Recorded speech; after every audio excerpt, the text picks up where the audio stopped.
Imagine this. You're in a room filled with laughter.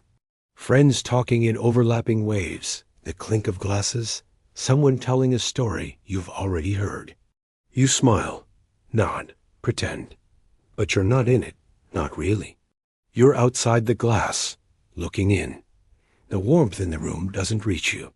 Their words pass through your ears, but they don't land in your chest. You feel like a foreigner in a place you were supposed to belong. You've known this feeling before. Maybe it began in childhood on the edge of the playground, wondering why the others ran past you like you were invisible. Maybe it grew in high school, when you laughed at the right times, but never felt known. Or maybe it's here now, in your adult life, where you host dinners, attend meetings, post photos, and still find yourself wondering, why do I always feel like I don't belong? But here's the unsettling paradox. You can be surrounded by people who like you, even love you, and still feel isolated. You can be successful, admired, needed, and still feel like a ghost walking among the living. You can be in the middle of the dance floor and feel like the music was never meant for you. And yet, no one talks about this dissonance. Society celebrates connection, belonging, tribes, found families. But what if your soul doesn't speak their language? What if the groups you try to fit into are designed to exclude the very essence of who you are? What if your loneliness isn't from lack of proximity, but from the rejection of something far deeper? Carl Jung, the Swiss psychoanalyst who dared to look into the shadowy depths of the human mind, once wrote, "The most terrifying thing is to accept oneself completely. It seems simple. Accept yourself." But Jung understood that this was the very thing people spend their lives avoiding. And it's in this evasion, this fragmentation of the self, that the root of alienation takes hold. You feel left out, but maybe it's not because others have pushed you away. Maybe it is because you've exiled parts of yourself, parts that could never find a seat at society's table. And so, like a phantom limb, your lost pieces ache in the background, begging to be acknowledged. Have you ever asked yourself, why do I constantly feel like a stranger in my own life? Why does belonging seem to require betrayal of your truth, your voice, your weirdness, your depth? Why is it that the more you try to fit in, the more invisible you become? What if the people around you are only seeing the mask, while the real you is trapped behind it, screaming silently? Jung spoke of the persona, the social mask we wear to adapt to the expectations of the world. It is useful, necessary even. But the danger comes when we confuse the mask for our true face. When the persona becomes so rigid, so habitual, that we forget who we are without it.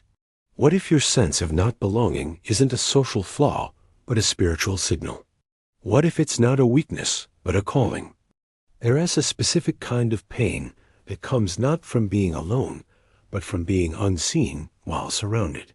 A loneliness born not of isolation, but of disconnection from the essential self.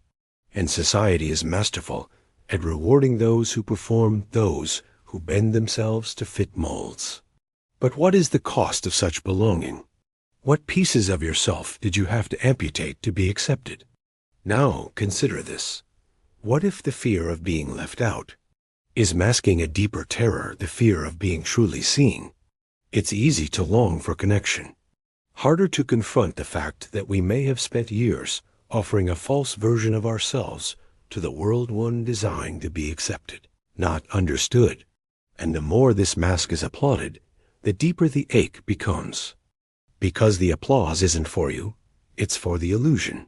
So perhaps the question isn't, why do I feel left out? But rather, what part of me have I left behind in order to belong? Jung believed that wholeness, not perfection, is the goal of the human journey. And wholeness cannot exist without reclaiming the very parts of you that caused your exile in the first place. You feel left out, but from what? Exactly? From society? From love? From meaning? Or perhaps from yourself? And if so, who would you be if you stopped chasing inclusion and started embracing the one thing you've avoided most? That question lingers. And it leads us deeper into the shadowed architecture of your identity, where this quiet ache first took root. Let's go there. You weren't born feeling left out. In the beginning, you were simply you, undivided, unfiltered, alive with raw instinct and emotion. You didn't worry about saying the wrong thing, taking up too much space, or whether your desires were acceptable. As a child, you didn't yet know how to fragment yourself, but the world around you did. Somewhere along the line, you were taught through punishment, silence, or subtle withdrawal that certain parts of you were too much, too sensitive, too loud, too quiet, too weird, too intense, too different. And slowly, you began to bury those parts. Not because you wanted to, but because you had to survive. Carl Jung believed that this process, this carving of the self, is not only common, but necessary for social development. We create the persona to interface with the world, a carefully curated mask that allows us to function in families, workplaces, communities. But there is a cost. We all wear masks, Jung wrote, and the time comes when we cannot remove them without tearing some of our own skin. The problem is not that we build a persona. The problem is when we forget it is a persona. From that moment on, you live a double life. The outward self, the polished, agreeable, controlled version, and the inner world, where the exiled fragments live on, suppressed but not silent. The longer they are ignored, the more distorted they become. What was once vibrant becomes volatile. What was once innocent becomes shameful. You feel alienated not because others exclude you, but because your true self has been cast into the shadows of your own psyche. This internal fracture is what Jung called the split of the ego from the self. The ego is your conscious identity, the I you think you are. The self is deeper, the totality of your psyche, including everything conscious and unconscious. When the ego identifies only with the mask, you become shallow, brittle, disconnected from the depth of your being. And this disconnection is not just psychological, it's existential. Consider the philosopher Friedrich Nietzsche, who spoke of resentment, the toxic, reactive energy that builds when individuals suppress their instincts to conform to moral or societal ideals. The result is a kind of quiet resentment, both of the self and of others who appear more free. You feel left out, but you may also feel enraged by the very system you've tried so hard to please. Arthur Schopenhauer, too, understood the suffering of the individual in a world that constantly frustrates our will. In his eyes, the pain of life comes from a fundamental misalignment between our desires and reality. And when we suppress the will, our primal, authentic essence, we don't find peace. We find numbness, stagnation, despair. Jung went further. He believed that suppression doesn't kill the unwanted parts, it sends them underground. There, in the unconscious, they form what he called the shadow, the repository of everything we deny, disown, and repress. The shadow contains both darkness and light, anger, fear, wildness, but also creativity, intuition, and passion. The more you deny it, the more power it gains. Here lies the root of the feeling that you're left out. It's not just about exclusion from others. It's exclusion from your own totality. When you reject your inner wildness, your primal urges, your strange thoughts, your sacred grief, you exile yourself from your own soul. And the world is not neutral in this process. Modern society is a factory of persona building. From a young age, we are molded into roles: student, achiever, helper, provider, entertainer. Schools reward conformity. Media defines desirability. Social platforms amplify the need to be seen, but only in ways that are likable, palatable, non-threatening. We are taught to self-curate, to remove sharp edges, controversial thoughts, eccentric behaviors. We internalize the gaze of others until it becomes a prison guard in our own minds. Jean-Paul Sartre called this the look, the way we lose our authentic selves by imagining how others perceive us.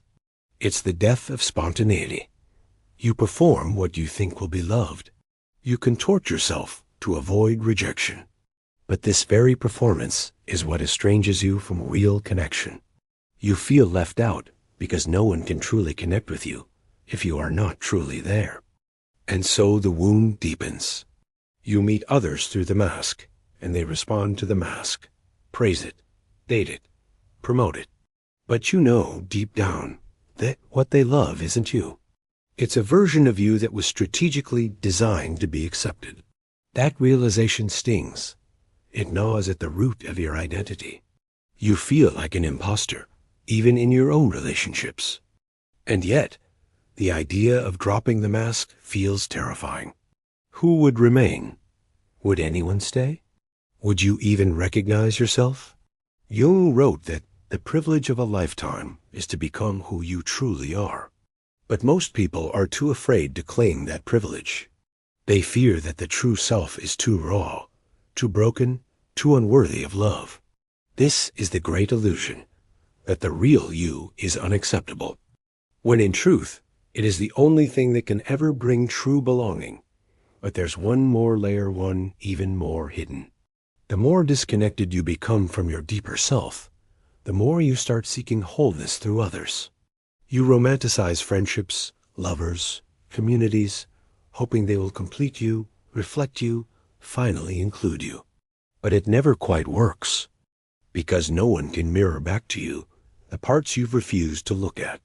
Until you reclaim those pieces, every relationship will feel just slightly out of tune. Every group will feel foreign. Every success will feel hollow. And every moment of inclusion will feel conditional, because deep down, you know you're still hiding. You felt it. The subtle distance in every room. The internal tension before you speak. The constant scanning. Is this safe to say?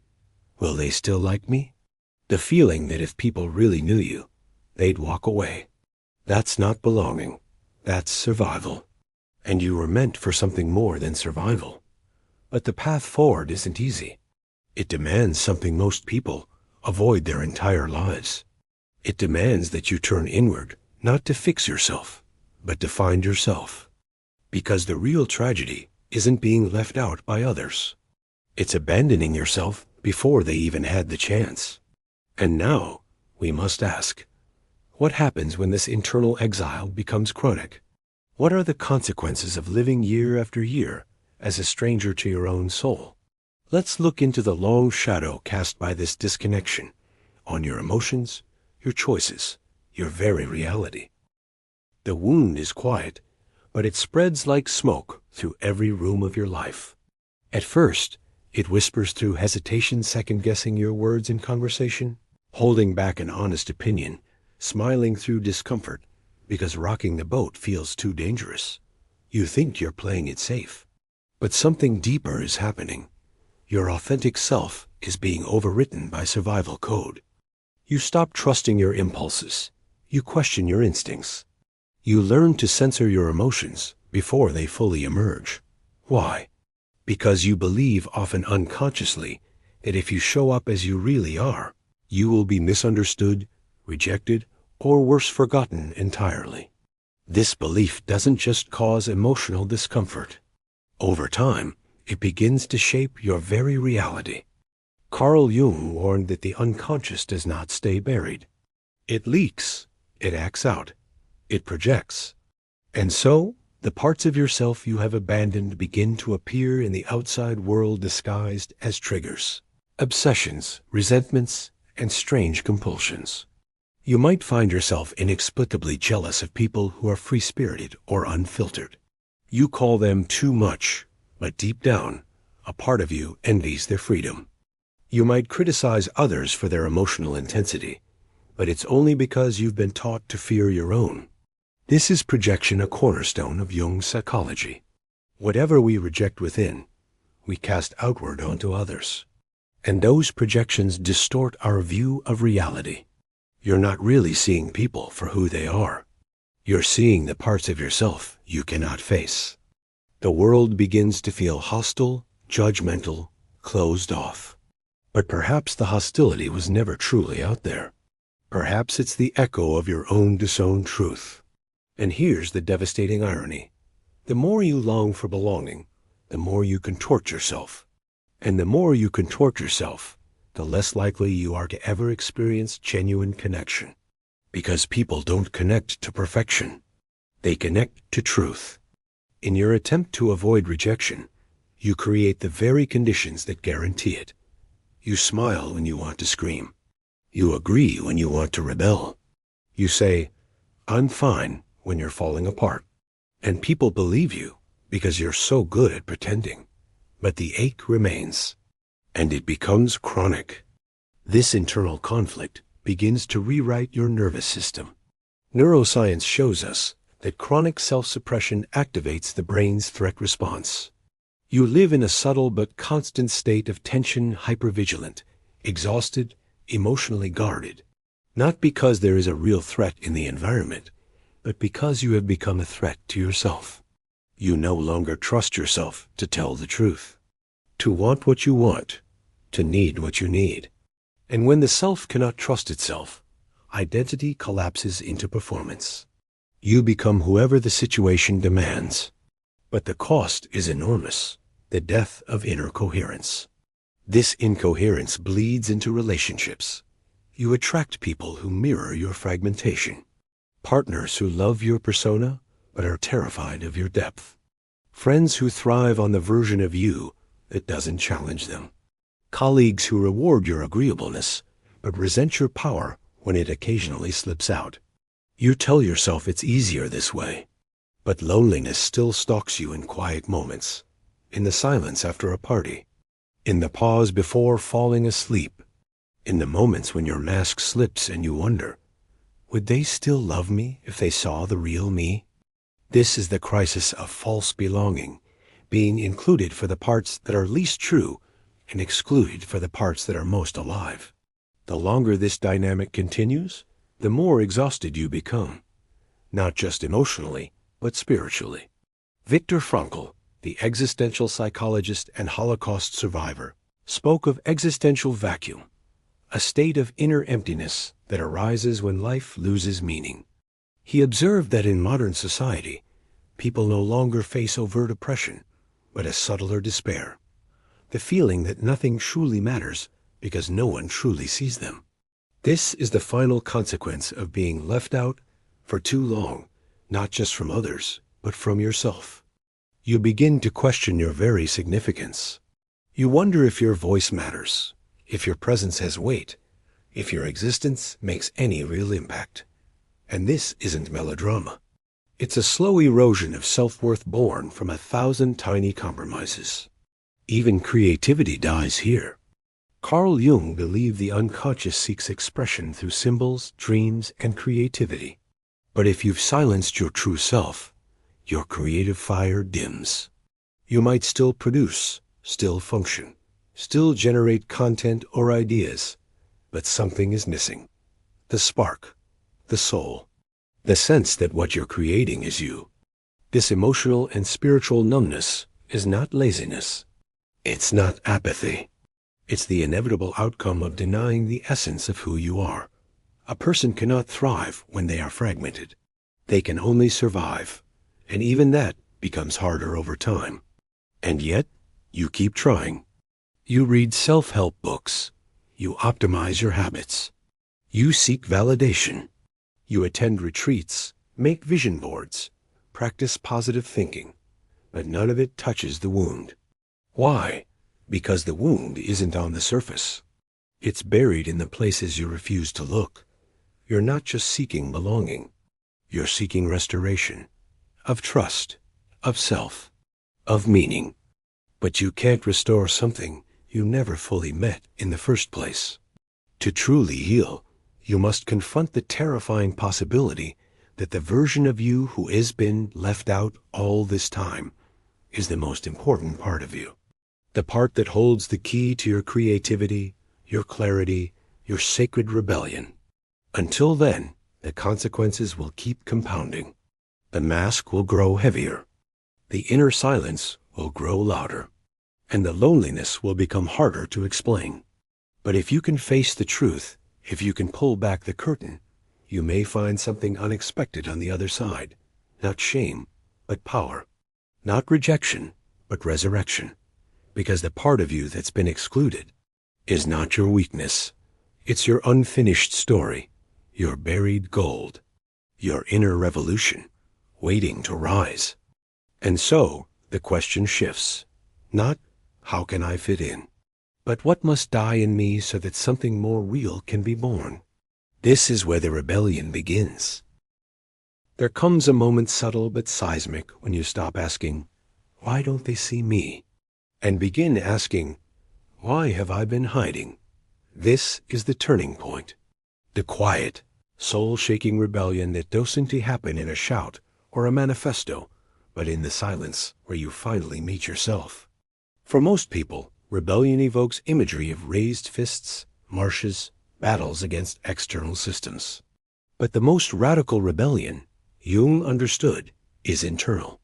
It is not the overthrow of governments or social orders. It's the overthrow of the inner tyranny that tells you who you're really supposed to be. The first act of liberation is honesty. Brutal, unsettling honesty with yourself. You begin to ask questions that make your chest tighten. Whose approval am I still chasing? What masks have I worn so long I forgot they were masks? What parts of me have I labeled too much, too weird, or too inconvenient because someone else once did? Carl Jung called this process individuation, the journey towards psychological wholeness. It is not about self-improvement. It is about self-confrontation. You do not become someone new. You integrate who you have always been. And the path is rarely comfortable. To break free, you must do something terrifying. Invite the shadow to the table. You must sit with the parts of yourself you are told to exile: the anger, the hunger, the grief, the brilliance, the strange, and say, I see you, I need you, you are mine. This is not self-indulgence, it is reclamation. Because those very parts you feared hold your strength. The rage you denied, it contains your boundary. The grief you buried, it carries your compassion. The wildness you suppressed, it pulses with your creativity. What if the voice that made you feel left out your entire life was never wrong, but just too honest for a world addicted to masks? Look at history. Look at the mystics, the revolutionaries, the visionaries. Jung himself, misunderstood and dismissed in his time, refused to conform to Freud's more rational, clinical model of the psyche. He dove into dreams, myths, symbols, and archetypes, insisting that the soul, not just the mind, must be healed. People like him, like you, often don't fit, because they weren't made to. The poet Rainer Maria Rilke said, the purpose of life is to be defeated by greater and greater things, not to win approval. Not to fit in, but to expand. To grow until you no longer need the rooms that once excluded you. So how do you begin the rebellion? 1. You stop performing. Not all at once, but in small, sacred ways. You let yourself speak honestly, even if your voice trembles.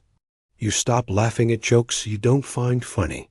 You stop saying yes when you mean no. You give yourself permission to be seen, raw, messy, unfiltered. Yes, you will lose people, but the ones who remain, they will love you, not the role you played. 2. You protect solitude.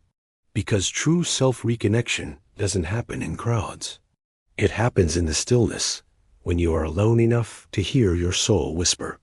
Jung spent years in solitude, building a tower by a lake in Ballingen, where he painted his dreams and journaled his descent into the unconscious. He knew that to know yourself, you must sometimes leave the noise behind. This isn't isolation. It's integration. 3. You create not to impress, but to express.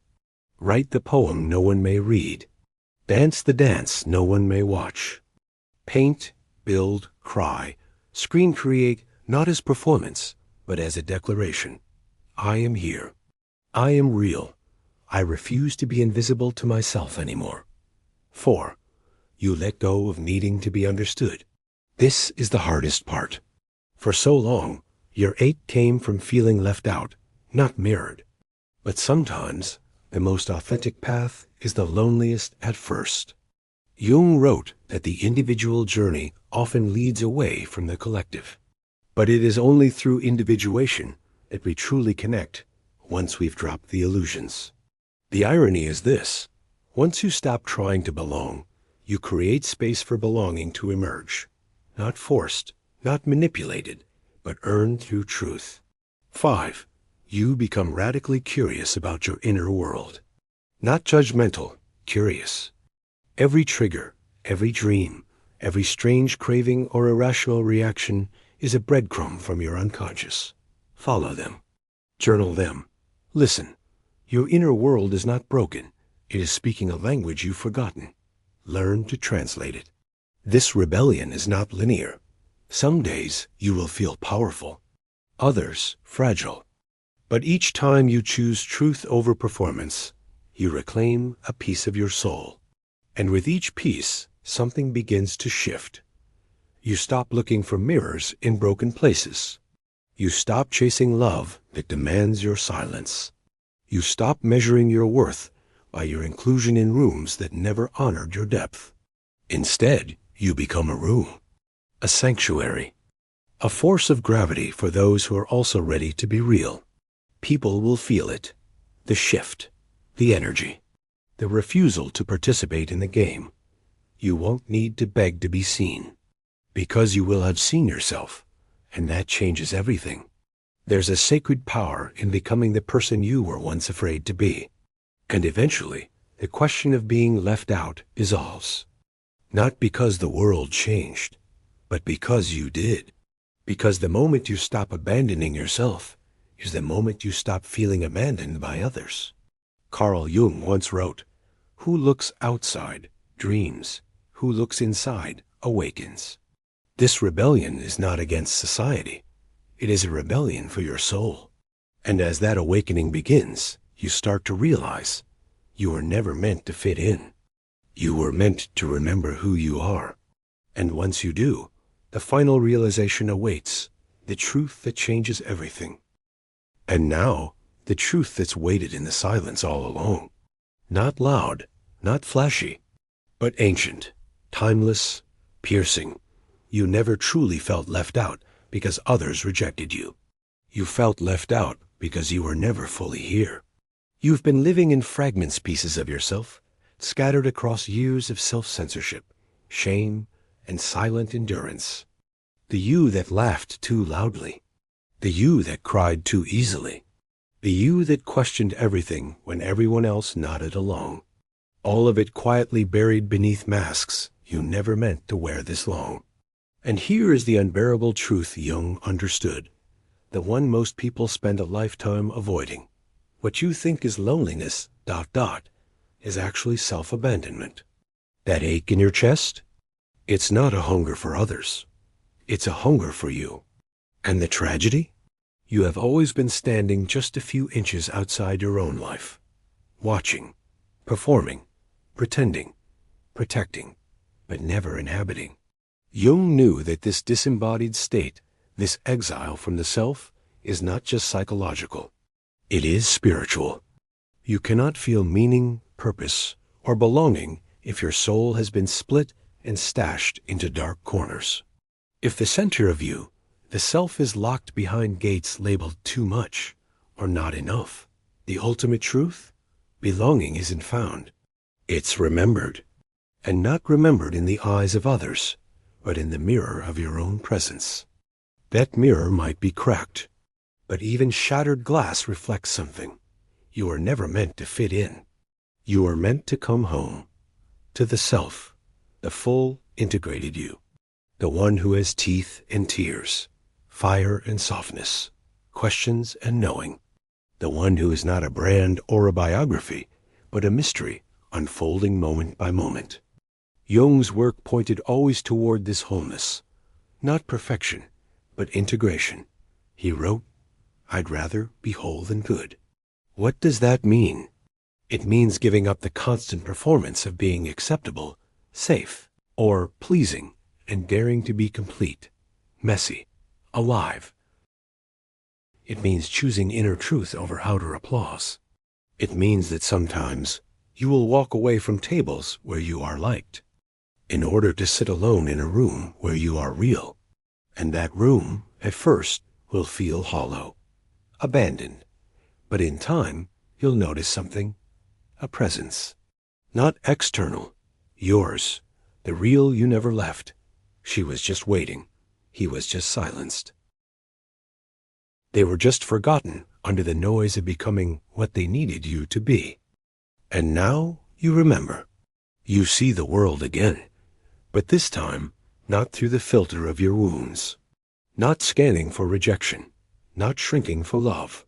You enter the room and you are there fully. This is the feeling you chased for years. Not inclusion, not validation, but presence. Presence is the antidote to exile. It says, I do not need to be understood to be real. I do not need to be wanted to be worthy. I do not need to be chosen to choose myself. And in that inner stillness, something begins to bloom. Not louder, not brighter, just truer. You become unshakable. Not because nothing hurts you anymore, but because you no longer abandon yourself in the face of hurt. That's the difference. And here's where everything flips. Once you stop seeking external belonging to compensate for inner emptiness, you begin attracting connections that are real. People who see you not for the mask, but for the depth beneath it.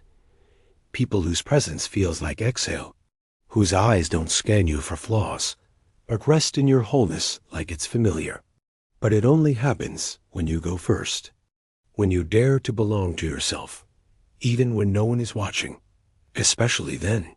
Carl Jung believed that the individual journey is a sacred one. He wrote, "The privilege of a lifetime is to become who you truly are." That word privilege means it's not guaranteed, it's not given, it's earned. And it is earned through fire, through breaking the trance of performance, through choosing presence when every cell in your body screams to disappear, through sitting with the forgotten parts of your psyche and saying, "You are mine, and I will not leave you again. You were never missing. You were never broken. You were simply waiting for yourself." And now, what will you do with that truth? Will you numb it? Ignore it? Run back to the comfort of roles and applause? Or will you burn the mask?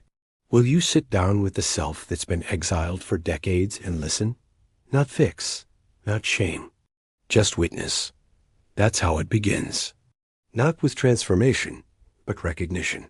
Ah, there you are. And from that sacred meeting, you rise, not as someone new, but as someone whole. The world may still misunderstand you.